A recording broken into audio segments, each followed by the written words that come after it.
Okay. So today we'll see chapter 6, uh, product, services, and brands.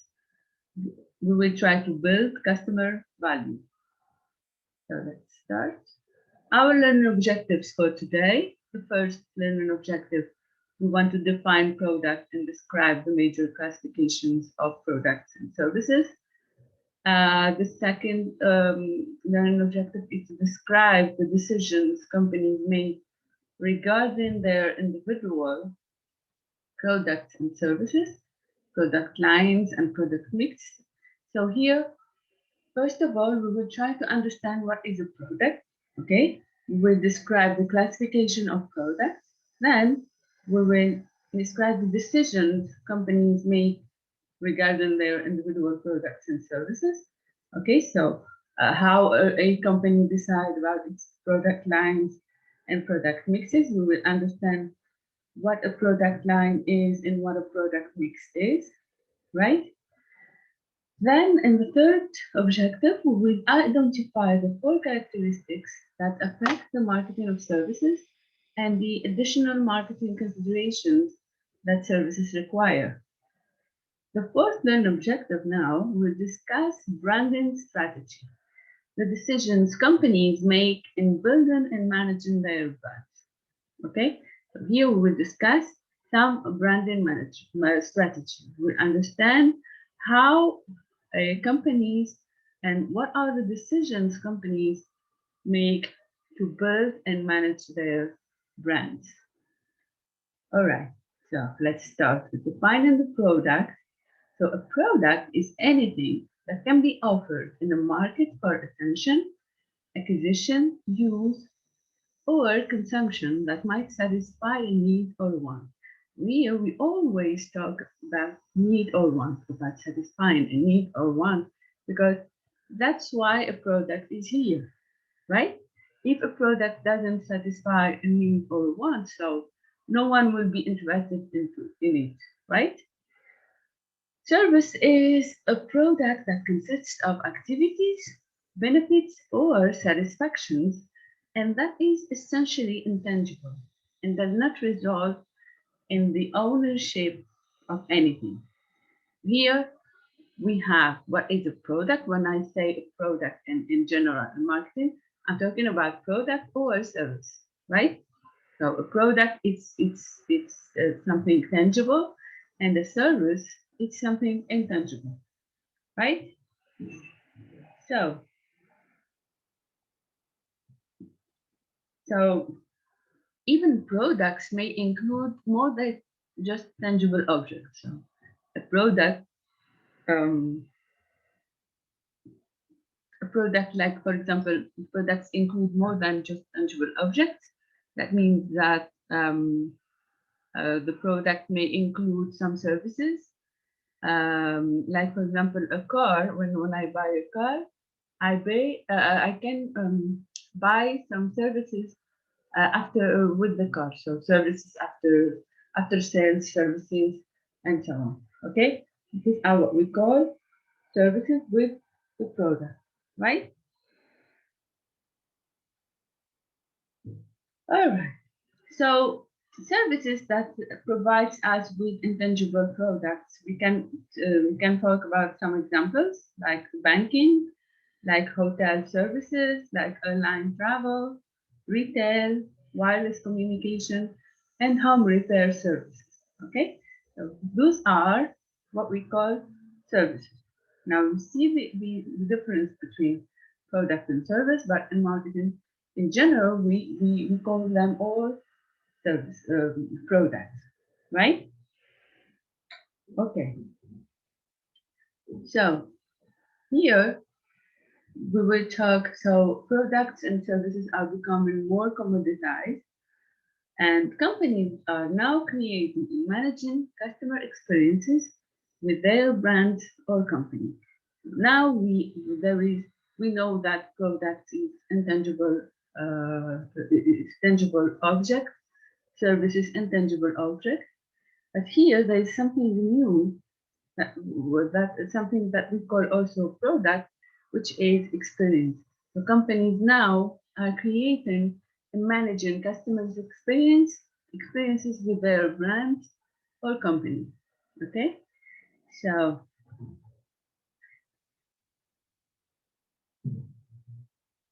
that's clear. So here, so experiences have always been an important part of marketing for some companies.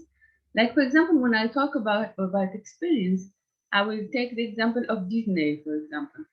Disney has long manufactured dreams and memories through its movies and theme parks. Okay, so what Disney is offering to its customers? They are offering them an experience, okay, a whole experience of dream and so on, right?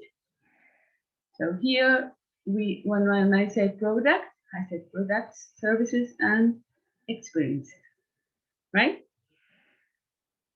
So here, let's understand what is a product.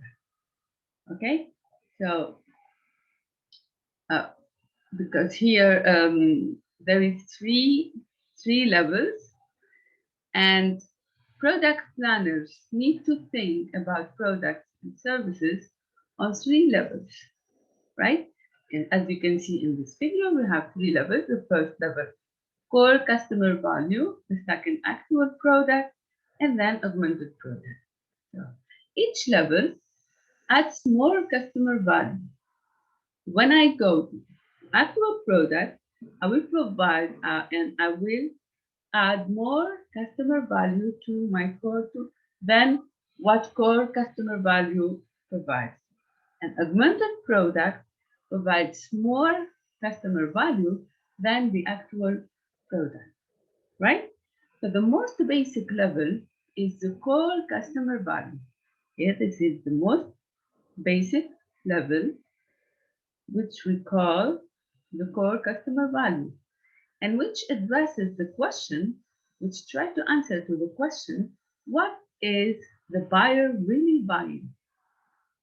When I ask what is the buyer really buying, when I answer this question, I'm starting to talk about the core customer value, right? So at the second level, product planners must turn the core benefit into an actual product. So the second level, which is the actual product, we must turn the core customer value into an actual product. So to turn a core customer value into an actual product, I need to develop product and service features. Okay, I need to develop those features, the features of my product, a design, a quality level, a brand name, and the packaging. Okay, to have an actual product, we must develop all these. Finally, the product planners must build an augmented product. About augmented product, and this augmented product turn around the core benefits in actual product by offering additional consumer services and benefits. Okay, we offer additional consumer benefits and services, like for example here, after sales service, warranty, product support, delivery, and free, right? So as a marketer and as a product planner, before developing a product, I must think about these three levels, right? So I must start from the core customer value. That means that I must ask myself, what is the buyer really buying? Then I will develop, based on this answer, I will develop an actual product. And after that, I will add the augmented product or add some services to my actual product. All right. So is that clear? Yes. Okay, great. So this is all about a product. Now we understand the definition of a product. We said that it is a product, service, or experience. Okay. Now we know that a product has three levels. The first level, core customer value, actual product, and then the augmented product. All right. So now we will try to classify products and services, right? We have two classes. We have the consumer product and the industrial product. So here, the difference here between those two classifications that is that the customer is different. Okay, the first one, consumer products. We talk about the final consumer. Okay, when we say industrial product, we talk about businesses, industries, and so on. Let's understand this. So this is marketing considerations for consumer products. Okay, so here we will try to understand this in the next slide. So we have the consumer products are products and services bought by final consumers for personal consumption. So when I say consumer products, I'm talking about products and services bought by final consumers for personal consumption. Okay, so the one who buys the product will use it, will use it, right? Here we have 4 examples of products that can be bought for personal consumption: convenience products, shopping products, specialty products, and sought products. Let's start with convenience products. Convenience products are consumer products and services that the customer usually buys frequently, immediately, and with a minimum comparison in buying effort. So convenience products are all the products that we buy without thinking a lot and that are not really that has a low price and so on. Like for example here, newspapers, candy, fast food. Let me go back to this table. Here we have the convenience product. Okay, the convenience product usually for the price here they have low price. Okay, distribution we will find them widespread distribution. We'll find them everywhere. Promotion, mass promotion by the producer, right? And the customer buying behavior, it's a frequent purchase, little planning, little comparison or shopping effort. Okay, so and also low customer involvement. Here, when we talk about convenience, like for example, here toothpaste, magazines, and laundry detergent, right? So this is the first type of consumer product. Let's go on now. The shopping products are less frequently purchased consumer products and services that the customer compares carefully on suitability, quality, price, and style. Okay, here we talk about other type of products like furniture, cars, appliances. So it's less frequently purchased and the customer compares carefully on suitability, he pay attention to quality, to the price, and to the style. Okay, let's go back to our table here, the shopping here. So when we talk about customer buying behavior, it's less frequent purchase, much planning and shopping effort, comparison of brands on price, quality, and style. The price is higher, okay, higher price than the convenience goods. The distribution is a selective distribution because we find them in fewer outlets, not everywhere when we go. Promotion, advertising and personal selling by both the producer and resellers. Like for example here, major appliances, television, furniture, and clothing. Okay, so this is the second type of consumer product. Now the specialty products are consumer products and services with unique characteristics or brand identification for which a significant group of buyers is willing to make a special purchase effort. Like for example, medical services, designer clothes, high-end electronics. Okay, so here we have products and services with unique characteristics, okay, or brand identification, for which a significant group of buyers is willing to make special purchase effort, will make special purchase effort to buy or to purchase those products. So let's go back again to this table, specialty here, product. So for the customer buying behavior, we have a strong brand preference and loyalty. It's a special purchase effort, okay? Little comparison of brands, low price sensitivity. There is not a price sensitivity. That's why the price applicated are high prices. And the distribution is exclusive distribution in only one or few outlets per market area. The promotion is more carefully targeted promotion by both the producer and the sellers. Like for example here, luxury goods such as Rolex watches or fine crystals, okay? So those are what we call the specialty products.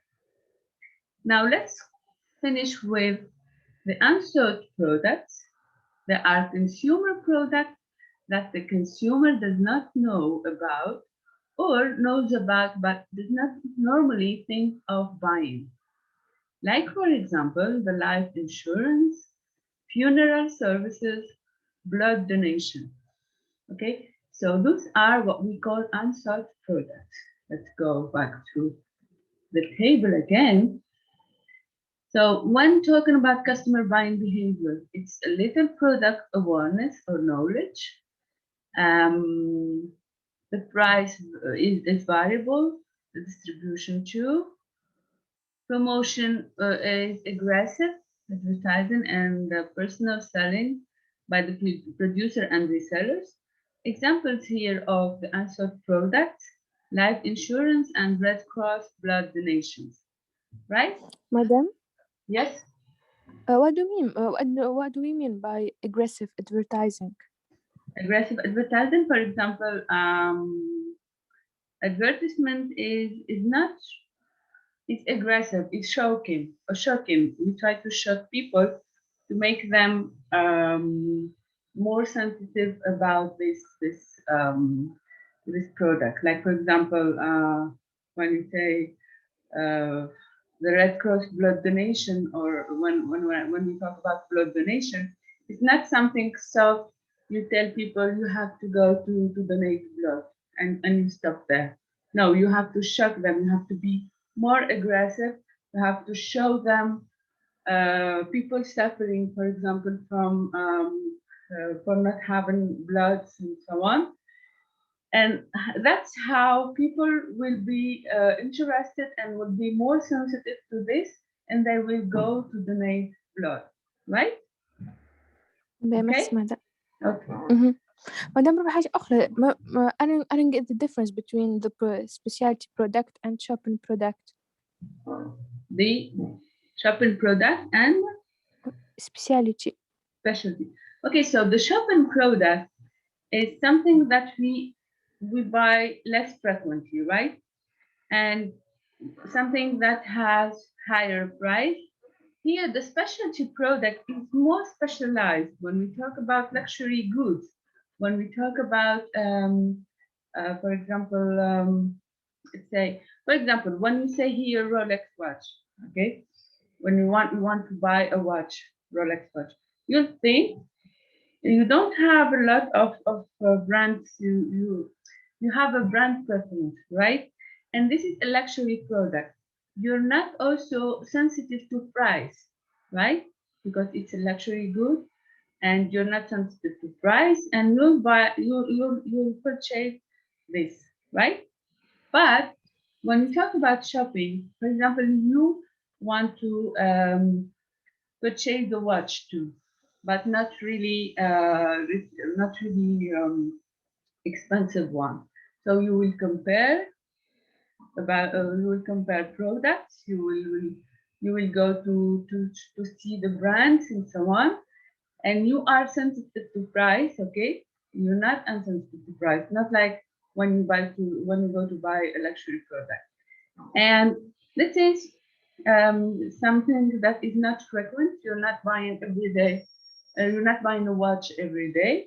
So you will try to purchase something that fits you, right? Oui, merci, You madame. understand? Huh? Yes, thank you. Okay, Yes, great. thank you. Thank you. All right. So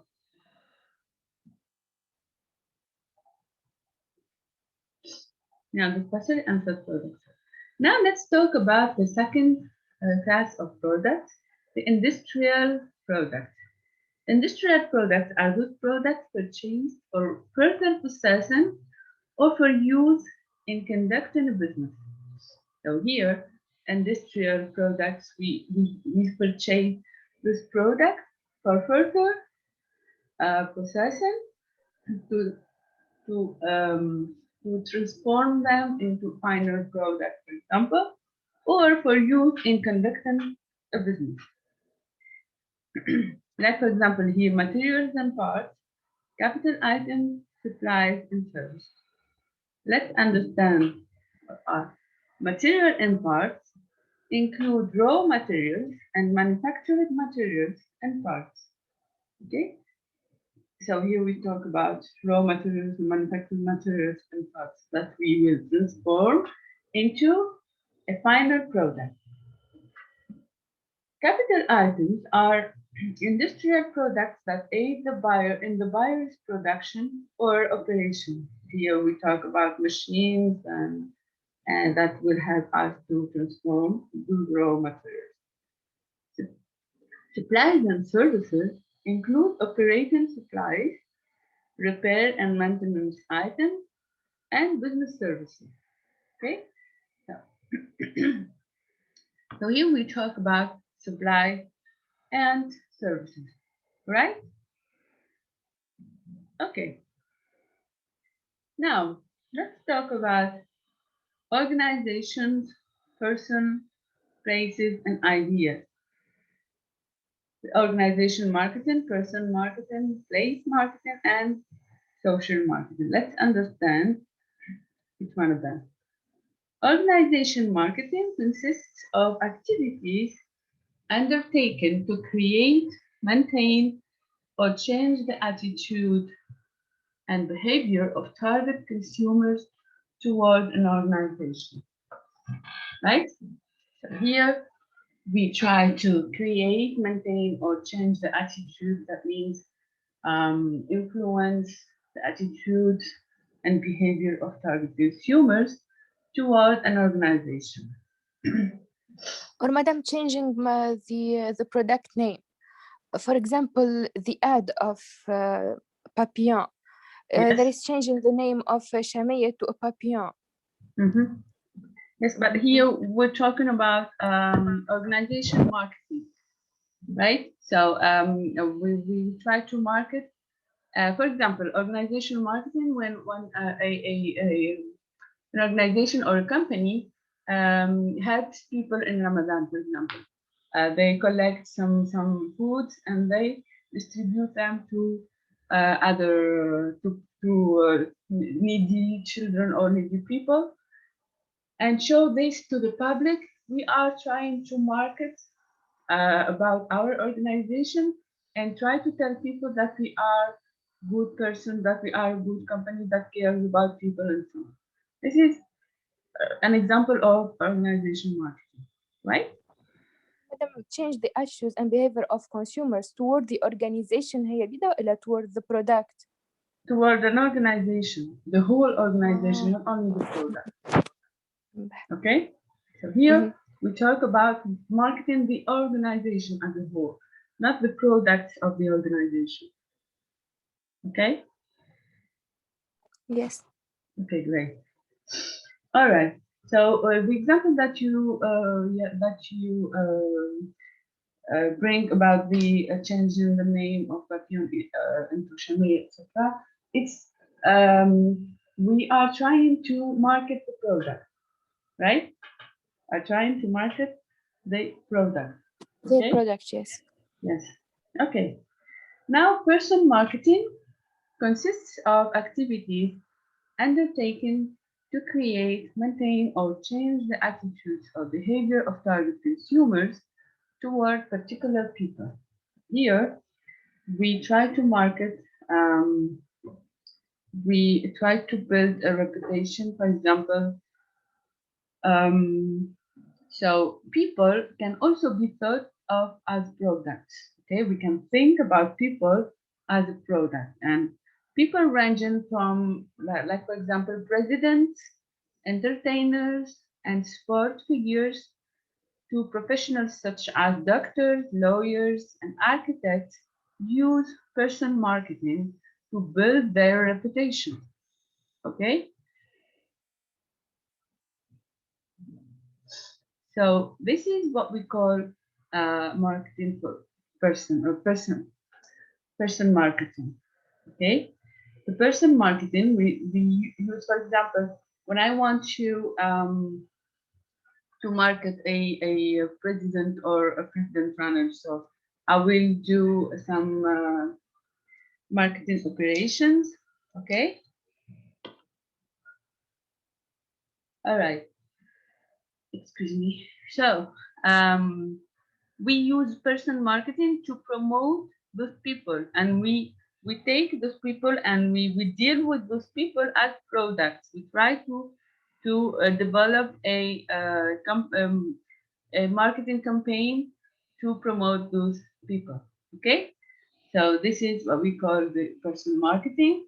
Now the place marketing consists of activities undertaken to create, maintain, or change attitudes and behavior toward particular place. So, for example, when you try to develop a marketing campaign about Tunisia as a destination, as a tourist destination, so this is what we call a place marketing, right? Now, the social marketing uses commercial marketing concepts to influence individuals' behavior to improve their well-being and that of society. Okay, here we try to market and to develop marketing campaign to improve the well-being of individuals. We try to improve the well-being of the society. Okay, these are what we call. We finished the first learning objective. So let's start the learning objective number 2, right? Okay. So I'm going to end the meeting because it's going to end by itself, and I'll start a new session, okay?